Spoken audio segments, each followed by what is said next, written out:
There was no one coming into the communities at the time when I was growing up that were consistently providing information on what might make you at higher risk for a certain cancer. There's a number of people, both in my family as well as friends, who succumbed to cancer.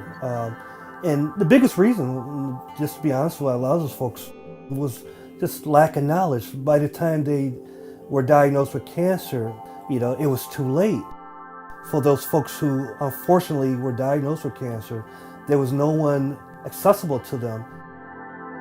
When I had the opportunity of working in this office, I saw firsthand that the Office of Disparities Research could really go out and really make that difference for folks, namely to save their lives.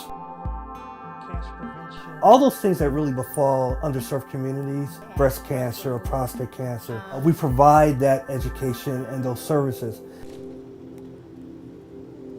Transportation problems would keep me from having a colonoscopy. 1 strongly disagree, 2 disagree, 3 neutral, 4 agree, and 5 strongly agree.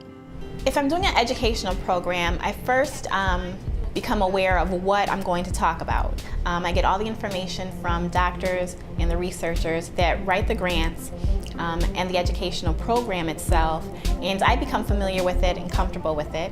Then I'm able to tailor it into layman's terms so it's easily understood by everyone. Bring that to them in hopes that they will take home that information and then act upon it, and then spread that information to families and friends. We want to start building more healthy communities. I love the interaction, the day-to-day interaction that I have with patients, that I have with survivors, that I have with community stakeholders, and everyday folks that I get to just talk to one-on-one. I hear their stories, and it becomes personal to me. So I personally want to see everybody that I come in contact with do better. We're from Roswell Park, and we have this new colorectal cancer education. The research is moving quickly. Every day there's something new happening. With disparities, we're always looking to see and make sure that communities are not left out, that opportunities are made available to everyone, especially with communities that experience cancer health disparities. As of recent, is focused on educating the community on cancer genomics research, and specifically how community can participate in donating biospecimens for cancer research, and why that would be important and why they would want to participate in that. What cancer health disparities are, so if one population of people are more likely to get a particular cancer or have worse outcomes from that cancer.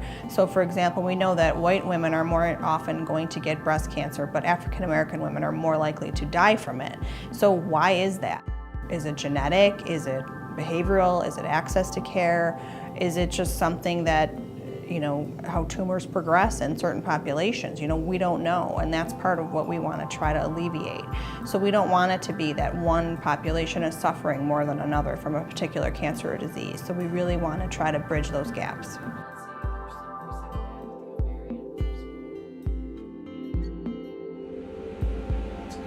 Most of the major advances in health in the past 100 years have come from prevention.